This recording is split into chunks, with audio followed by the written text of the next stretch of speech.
DBC নিউজের সংবাদ প্রচারের পর সন্ধান মিলেছে হাসপাতালের মেঝেতে শুয়ে কাতরানো নাম পরিচয়হীন সেই শিশুর স্বজনদের।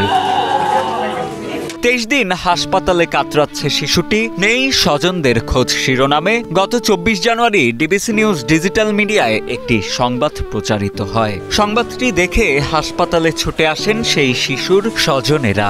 জানা যায় নাম পরিচয়হীন অবস্থায় প্রায় 1 মাস হাসপাতালের মেঝেতে শুয়ে থাকা শিশুটির নাম শেখ ফরিদ। বাকপ্রতিবন্ধী শিশুটির বাবা অন্যত্র বিয়ে করে চলে যাবার পর সড়ক দুর্ঘটনায় মারা যান শিশুটির মাও। এরপর থেকেই হবিগঞ্জের মাধবপুর ইউনিয়নের নোয়াপাড়া গ্রামে নানির কাছে থাকতো শিশুটি। আলহামদুলিল্লাহ, ছেলেটি আমার বাগিনা, তাকে আজকে পাওয়াতে আমি অত্যন্ত আনন্দিত। বিগত 3 মাস যাবৎ তাকে আমরা খুঁজতেছিলাম। আমরা নিজেদের পক্ষ থেকে বিভিন্নভাবে মিডিয়াতে প্রচার করছি, কিন্তু ওই রকম আমরা সাড়া পাইনি।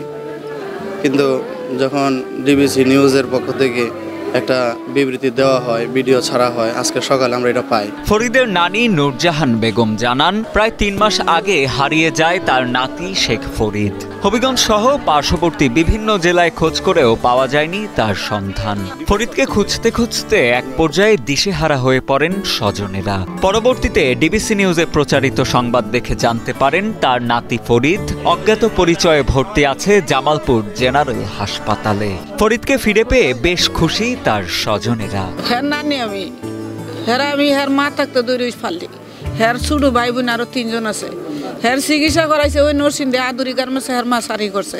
হাসপাতালের চিকিৎসক, নার্স ও স্বেচ্ছাসেবীদের প্রতি কৃতজ্ঞতা প্রকাশ করে ফরিদের স্বজনেরা জানান, নাম পরিচয়হীন একটি শিশুকে হাসপাতালে চিকিৎসা দিয়ে মানবিকতার উদার দৃষ্টান্ত তৈরি করেছেন তারা। এটা আসলে বইলে প্রকাশ করার মতো না। একটা ইয়াতিম ছেলে যার বাবা মা কেউ নাই দুনিয়াতে, তো তার সাথে যখন পরিবারের সাক্ষাৎ হয়েছে, ওর আবেগটা মনে হইতেছে যে আমার আবেগের মধ্যে চলে আসছে।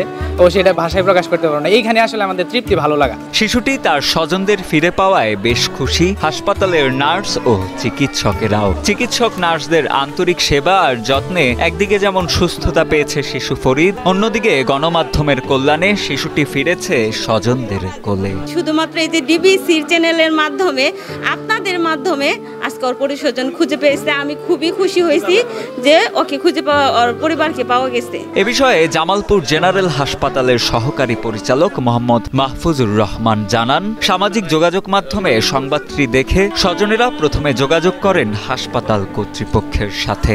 পরবর্তীতে স্বজন দাবির বৈধতা নিশ্চিত করে সকলের উপস্থিতিতে তাদের কাছে শিশু ফরিদকে হস্তান্তর করে হাসপাতাল কর্তৃপক্ষ।